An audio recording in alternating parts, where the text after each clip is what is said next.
For my county! It's me!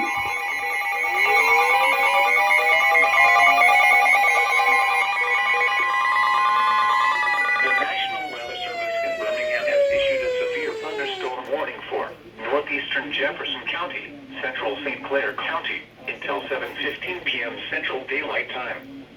At 6:16 p.m. Central Daylight Time, a severe thunderstorm was located over Pinson, or 7 miles northwest of Trustville, moving east at 20 miles per hour.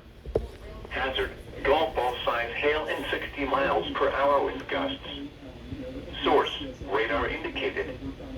Impact, people and animals outdoors will be injured. Expect hail damage to roofs, siding, windows, and vehicles. Expect wind damage to roofs, siding, and trees.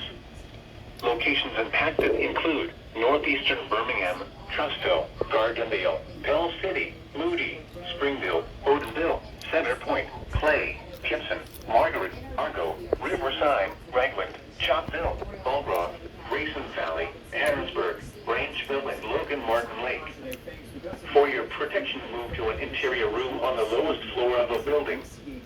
Repeating, a severe thunderstorm warning has been issued until 7:15 p.m. Central Daylight Time for the following counties in Alabama, Jefferson, and St. Clair. Wow.